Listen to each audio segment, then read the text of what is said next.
depressed, frustrated, sad, confused. You want answer.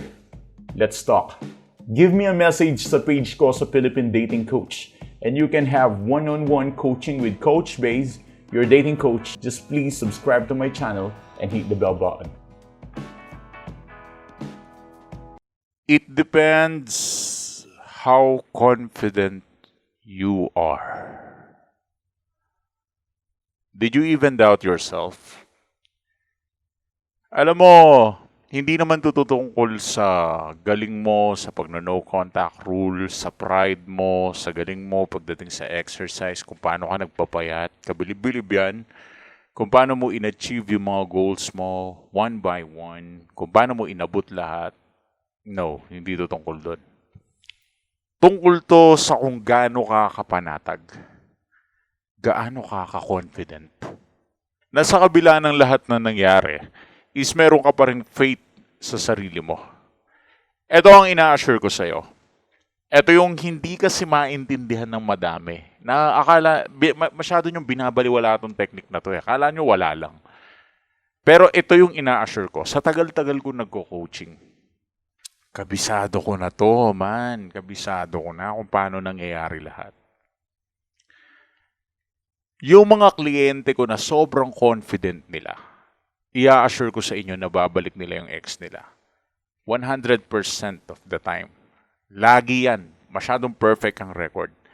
Pero yung mga walang kumpiyansa sa sarili, kinakabahan, nanginginig ang laman.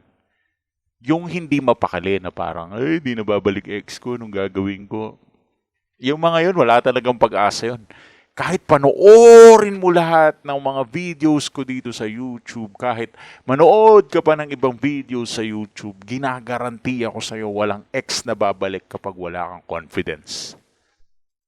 It's all about the confidence. It's all about the confidence. Now, what's the main impact of confidence? Once kasi na nagsimula ka mag-build ng confidence sa sarili mo, sinimulan mo na rin mag-build ng trust sa sarili mo. Kapag nagsimula ka na mag-build ng trust sa sarili mo, magsisimula ka nang maging masaya sa buhay mo.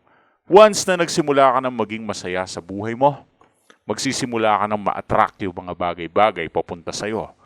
Once na nagsimula ka na ma-attract yung mga bagay-bagay papunta sa'yo, magsisimula ka na rin na ma-attract ang ex mo. Because you will no longer become crazy. Mawawala ka dun sa state of psychological problem of craziness.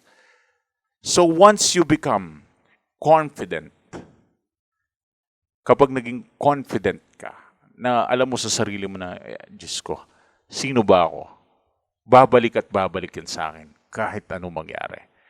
This is the magic word na pwede mong sabihin sa akin na parang gumagawa ako ng, law of attraction. Kung gusto mong tawagin na law of attraction daw, bahala ka. Pero pwedeng parang ganun nga siya. Once you started having confidence with yourself without any reason.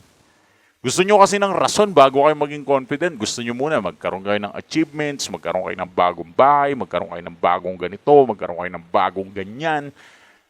Gumanda muna kayo bago kayo maging confident. No!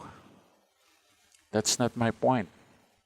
My very point of view is you should have this confidence no matter what will happen, without any reason. Walang rason. Ang kailangan mo lang, maniwala ka sa sarili mo. Maybe some of you will not believe on me and will tell me na nababalaw ka na ba, Coach Baze? But no, I'm not. I'm just telling you the truth. If you don't believe it, maybe this is not for you. But I will tell you the truth. Walang ibang formula na mas better pa dito sa formula na to. Confidence. That's the main formula. Are you confident? Then you can get your ex back. And the good news is, what if kung ang ex mo iniisip niya na gusto ka rin bumalik sa life niya? Well, that's one of the best things to happen. But I'm gonna tell you the truth. Just have some sort of faith and confidence, okay? Now, if you are still may question ka pa rin or ano man ang tanong mo, just give us a message sa page namin sa Philippine Dating Coach. Thanks for watching.